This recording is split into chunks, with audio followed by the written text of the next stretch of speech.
Oh, Buddy the dog, what are you doing, my friend? You enjoying the snow that's falling? Sure. Well, I'm using a brand new camera and my brand new microphone setup, so we're going to see how this works. And I don't know what's all going to be in this video, but we'll do something right after this.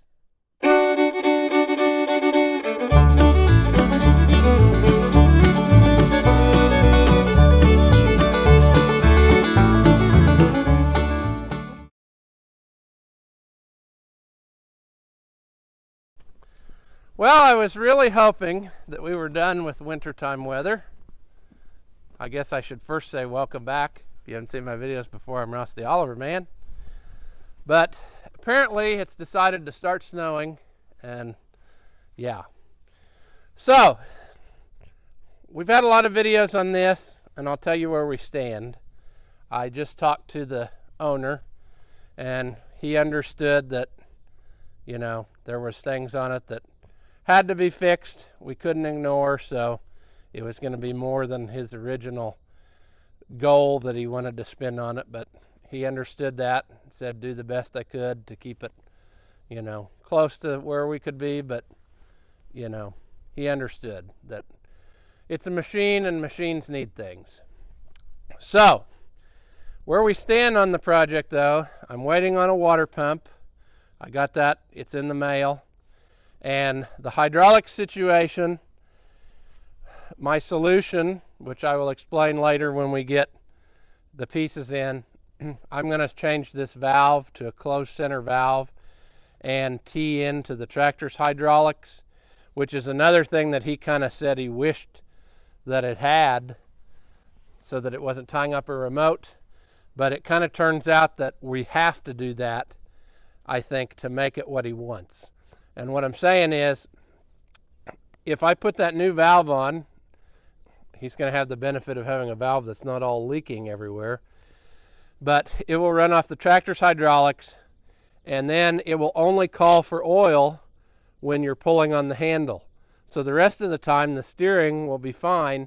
It might be when you have the valve full open for a split second, your steering isn't helping you as much, but I decided that that was going to be the cheaper option to start with because of the way that the factory pressure control valve is made. The original that it would have on the later tractors with closed center steering mounts under the floorboard, right where the line tees in to go to power the 3-point hitch into the transmission housing. And I have the 3 bolt holes, it looks like, but I don't have, there was a second hole in the housing supposed to be for like a bleed off pressure. The pressure control valve has a port that you seal with an O-ring to supply oil to the 3-point hitch. Then it has a smaller one in back that's supposed to supply, it's like lets the bleed off pressure go back into the reservoir so you don't have any issue. And I don't have that hole. And I really don't want to drill a hole in a transmission housing blindly, not knowing what I'm doing. So that's why I decided the best way would probably be to do this first and try it out and see if we can live with that. If it's still not livable, that we can't stand it, my next investigation is going to be trying to use a pressure control valve off of maybe a 3010 or a 4020 type tractor, because I believe they were mounted remotely and just had lines to them everywhere. They're also slightly cheaper, the ones I've seen, so I don't know. That's something we might have to work out, but in the original setup, that pressure control valve mounted back there, the steering still tees in just like I have it, but then that pressure control valve wouldn't let any fluid go anywhere else until, there wasn't any demand for like the steering or anything. Well, I don't think he would have been happy with me doing that, because it still would have, it wouldn't have let the, if it let the priority to the steering, then it wouldn't let the loader ever work until you weren't moving the steering wheel at all. And so I just don't think that was going to be the solution. And the problem is because this is an open center valve that's running through the remote, which is a closed center system, and it's wanting the oil to circulate all the time, and it's robbing all the oil. It's like if you had a hose, a garden hose, and you had a little pinhole in it. a little bit wouldn't make a difference, but if you cut the end off, all the water's going to rush out the end instead of to your little squirter deal, you know. So it's kind of that kind of thinking where this valve is pulling away too much volume of oil that's just not going to work. So it's going to turn out to be a blessing, I think, in disguise, because he's going to get what he always wanted, which was the valve not tying up the remote, and then it's going to be a nice valve that's not leaking, and it's also going to give me a place to plumb in my return from that cover, because I still don't trust that that's going to work 100%. I would rather be safe than sorry, so I'll tie in that return hose to the return from the valve, and they're going to go into a ported hydraulic filter cover, and then all should be right with the world. And I think it's going to be really a lot better tractor than what he had to start with. So yeah, I'm trying to, like I said in other videos, it's more difficult almost when you're working on stuff that belongs to your friends and neighbors, because you don't want to make them mad. You'd rather keep a friend. But I also understand the flip side of how frustrating it is when you get a big bill for something that you didn't think that it was going to be that expensive. But it's kind of like, what do you do nowadays? The parts are so expensive, way more than they should be, because the quality sometimes of the parts you get isn't. You wonder, how could it be this much when it is made in a foreign land and not very good quality. But that's just the time we're living in history, I guess. So doing the best we can with the stuff we got, and we're going to try to make it the best it can be for him. But that's just where we are. So hopefully we don't get too much snow that it makes it miserable to work on, but I would assume that maybe in 3 or 4 days I'll see a water pump show up. I can slap that back on. I can slap on his new belt, which I just picked up from the dealer. I ordered a new fuel line, because that fuel line, even though I probably cut out a lot of that video where I was talking about it, I got sidetracked by the water dripping down, but it is actually leaking fuel too. And when I took the radiator out, you could see the fuel line had a little, almost like a cut in it, but I guess it was just a wear from years of having something sharp against it. But so now's the time, is what I'm saying. It doesn't get any easier. When you got the radiator out, you can pretty well just lay it in there. The only thing you got to do is feed it to the fuel tank. And even if I have to unbolt that and pry it up a little bit, it's not going to get any easier than it is right now. So that'll solve all that. He did ask again about his gas gauge, so we're going to have to dive into that. I need to do some test light stuff and see where there's power and where there's no power, because I didn't get anything out of that gauge grounding it, which would tell me that it's either the gauge or that the gauge isn't getting any power. So we need to test that. If we have to put a gauge and sending unit in, I don't think they're that expensive. I found them on the internet that at this point that's a drop in the bucket. If that makes him happy, I can probably throw that into and make it happen. So we'll just figure that kind of stuff out as we go along. But the nice thing is, I guess for all of you or for other people who own these, is once I figure out how to make this work good, then you won't have to do the guesswork that I had to do. But it is a little more, it's not a straightforward ordeal, I guess I should say. If you had a tractor that had no loader and you just wanted power steering most of the time, you could just plumb in right there, put the steering column on, and be happy for the rest of your days. But if you're trying to run a lot of hydraulic accessories, you're going to start noticing that it's not sending the oil to the right places at the right time. You would need a good pressure control valve that was a little bit more than, like, I don't understand how this factory style would really do what I really wanted, because it's more or less going to just block off the hydraulic oil from going anywhere else and keeping enough pressure to the front half all the time. But then the rest of your hydraulic system is going to suffer too. I would think it would be a much better system to have, like the 55 series Olivers have that pressure control valve, if you want to call it that, but it has a circuit where everything runs to it. So it's got one circuit that's running PTO and brakes, and it's got another circuit that goes to steering, and it's got another circuit that does all the other hydraulic functions. So it has more, I guess, a better way to divide up where the oil is going to go and actually give it priority versus just limiting the pressure like this one would do. But that's just ramblings.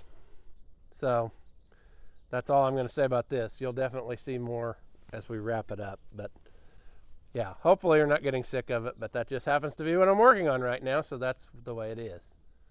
This project got sidetracked because we're working on somebody else's stuff, but hopefully we'll get back to it at some time. I threw the hood back on it to keep it somewhat, dry. I should probably put those side curtains back on it. That would help even more. To be honest with you, I don't even remember what I did with them.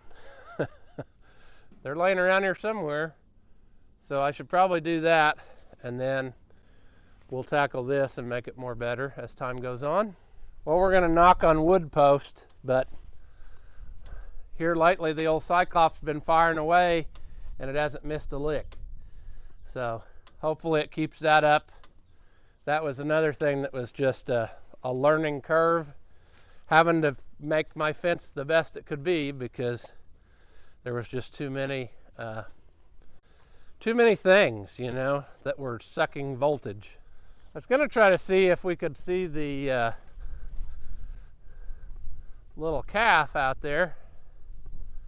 He's out and about, but I don't want to get too close again because I don't want to have a repeat performance of before. But I just saw him this morning, so he's around. Might have to call him Forrest Gump because he just started running one day and never quit. But yeah, they've been out. They've got hay over there, but in the daytime they've liked to wander around and, do their thing. I think it's good for them to get out of the house, I guess you'd say, and go around. So when it gets closer to springtime here, I'll probably pin them up and keep them off of this. Hopefully we'll get time to work on our other fence and have more choices of places to keep him corralled. There's the calf over there with his mommy in the trees. Of course, she just walked in front of him, so we can't see him, but yeah, she's keeping an eye on him, and that's good. She's a good mother. They're not all good mothers sometimes, but that one is. I mean, if I hadn't just spooked him, he probably wouldn't have done that. But like I said, I haven't had that happen from a day-old calf that kicked it into overdrive and just left the chat like that. So, but he's doing good. So there you go, some footage of that.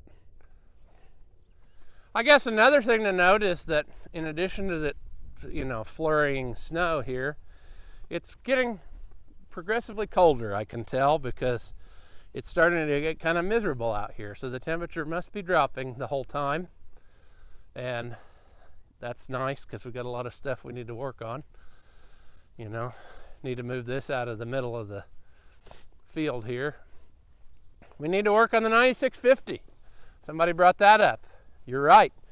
That needs to be done bad. Like, I need to be doing that. But weather has to be permitting, and we got to get the other people's stuff wrapped up and then start working on that in between time. I've got all the stuff to do it. I just need the time. And we're going to hope that it comes apart as easy as the other side did back when I did that. We also need to work on that. Figure out why it doesn't want to run now. Maybe it just doesn't like the wintertime. I don't like the wintertime. So maybe it and I are kindred spirits on that. But it's frustrating that it ran so good and now it just doesn't want to run at all. So it may very well be that the cold weather made the fuel gel up and that's all it was. It may be that the injection pump took a dump and we're going to have to spend a lot of money on it. I don't know. It's one of them things that we get ourselves into. We need to have a day where we just pick up trash because I don't like that there's trash laying around all the time, but I'm kind of a slob, and it just gets away from me, and then Buddy the dog drags things away, probably like this.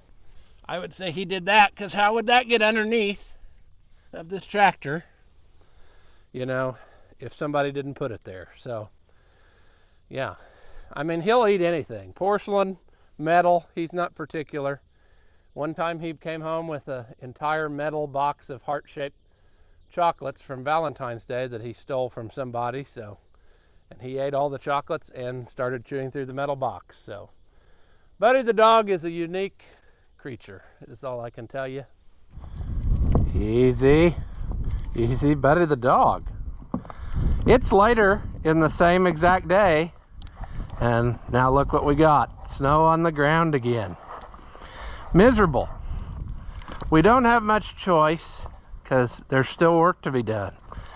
Wouldn't you know that it just works out that it's time to take bales out to the bovines. So that's fine, because I want to have them out there for tomorrow, because Dad and I are planning on going to the farm machinery show.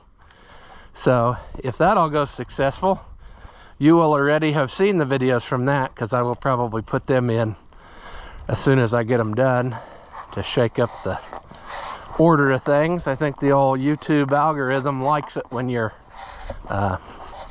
current with what's going on. So yeah, of course I had to also leave the pickup parked right here in the way, so I guess we'll first move this out of the way and then continue on. Consequently, right now I'm filming only using the camera's internal microphone, and I have a feeling I'm going to like it better, because I already looked at the footage I filmed this morning, and I don't like the sound quality yet of that mic.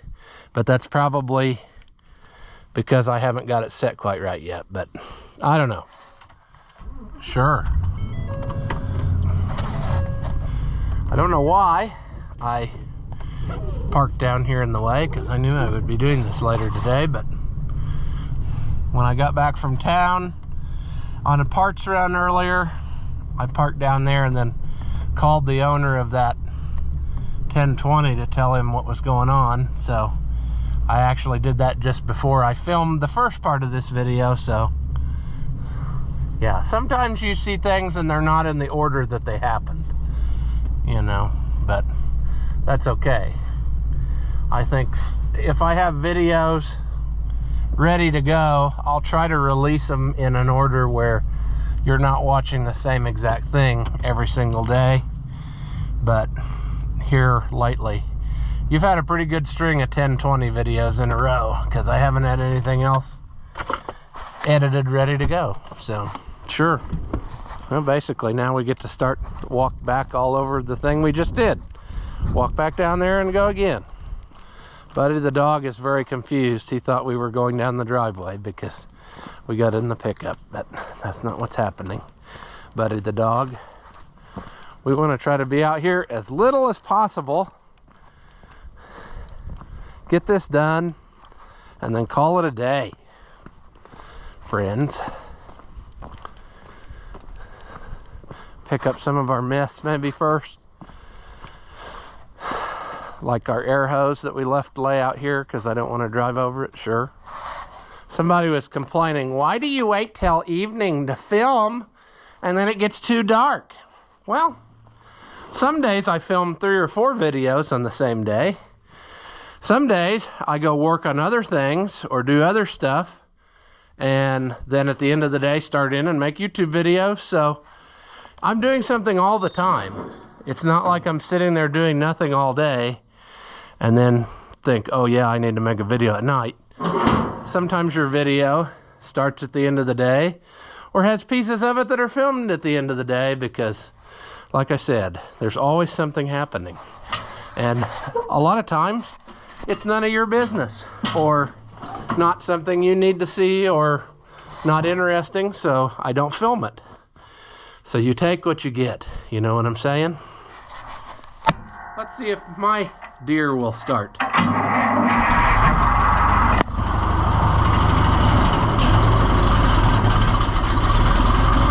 Probably getting about where I need to get some fuel.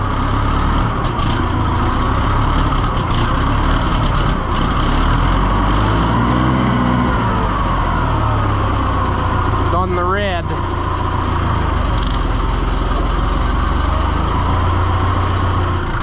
Oh, we're in too high gear. That should have been down lower.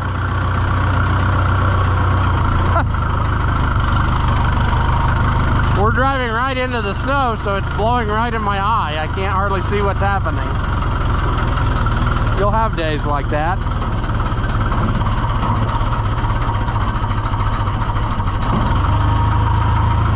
Sure.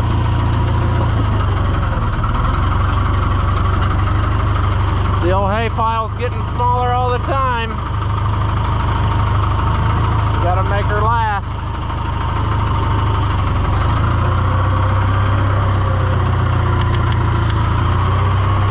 Let's see, what did I say was here? 6 times 4 is 24.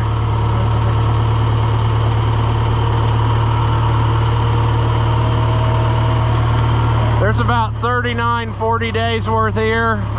There's a few more up there on the other place, and then I've got about 8 more to go get from a guy that I bought. So what's that make? About 50? Got about 50 days worth.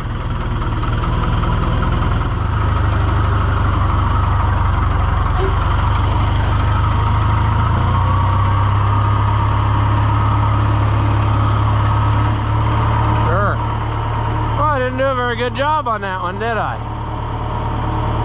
Huh. Well, maybe it'll hold on.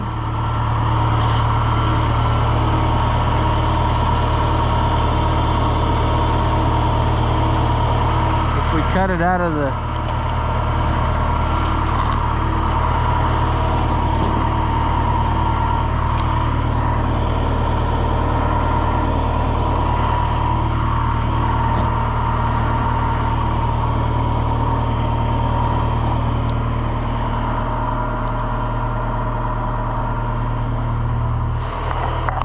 Oh, what joy. It'll be even more fun out here when this all freezes solid and it's not just slushy.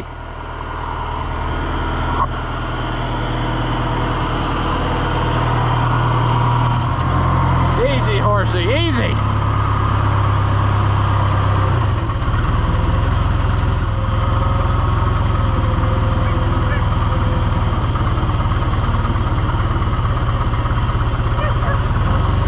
Our new little boy, little Forrest Gump, up and about.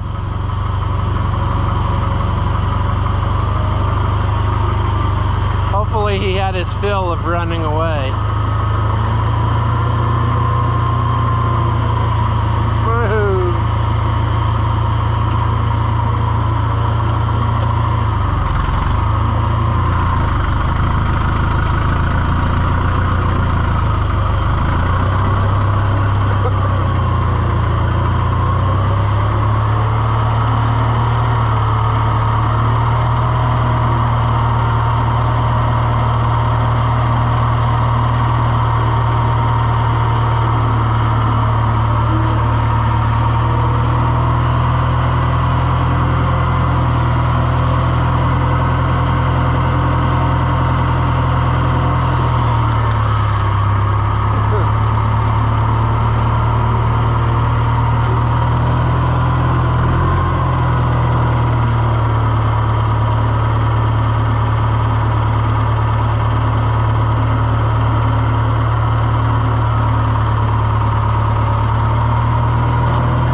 Downhill.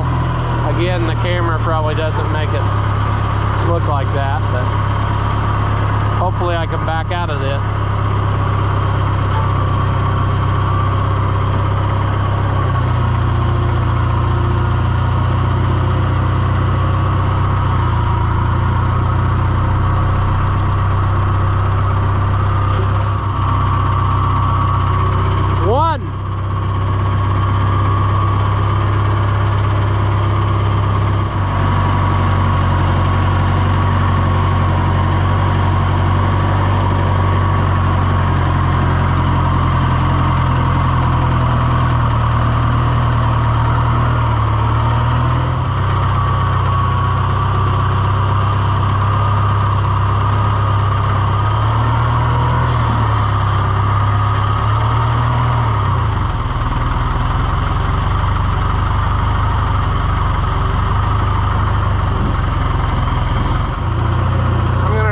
something that I'll probably regret, but I'm gonna go this way. Drive all the way through there, save myself opening a gate. We all know I'll get stuck, but hey, it was nice while it lasted.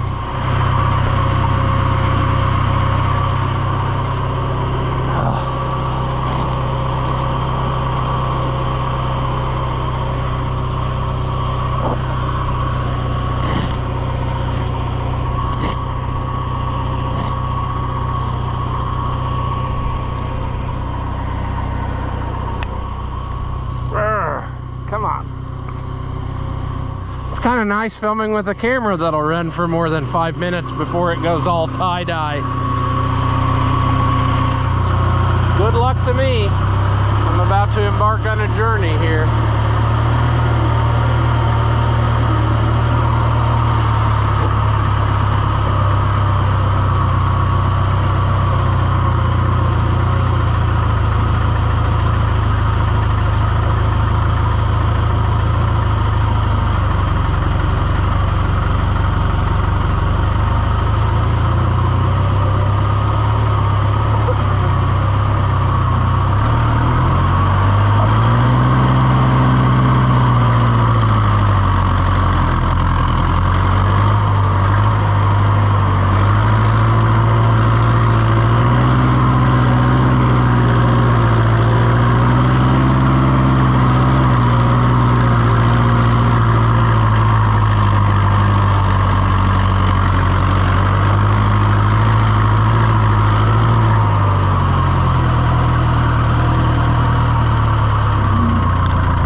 Gotta always keep going forward. You can't go backwards in this type of situation.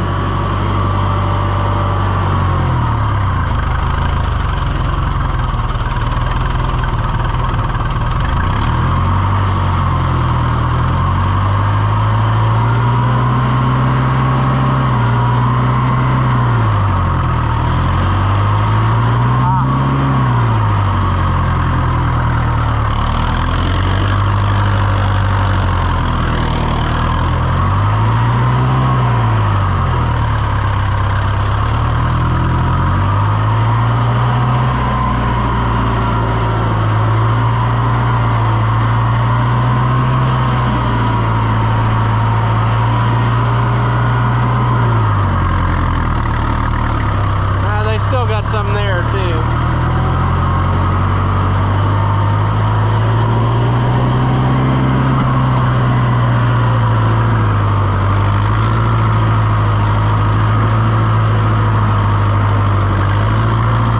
Come on. Come on.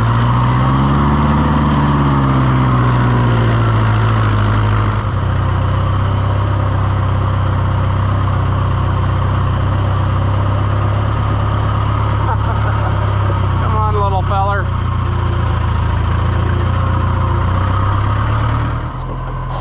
What are you doing, buddy, the dog?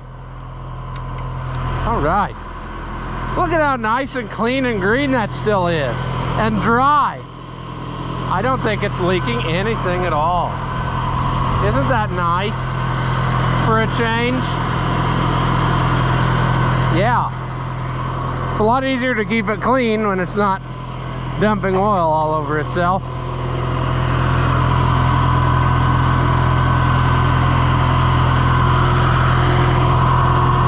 Just looking if this one's got the same, I think it does have the same water pump like that 1020, because I remember having the same problem on this one. That lower bolt was frozen.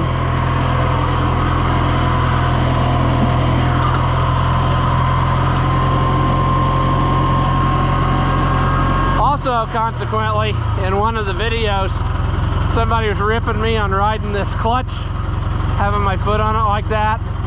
My grandpa rode that clutch every day of his life. He always had his foot up here. It's not really, I'm not really pushing down on it or holding anything. It's just sitting on there. That's just the natural, the way the clutch pedal's made, it's quite a chore to drag your leg up here all the time. and it just seems to come more naturally to just let it hang on there, and you're kind of, I don't know, you're pushing down on it, not forward. So maybe that is bad, but that's the way we've always done it, and it seems to still be working. All right, there we go. Need to get me a new shut off. That one that was on here broke, and then that would make that a little easier. But we did it. We got that done. So now we can call her a day, you know. The weather's too nasty now to mess around out here with anything else. So I suppose we'll call this one here. And as always, thank you for watching, and I'll see you in the next one.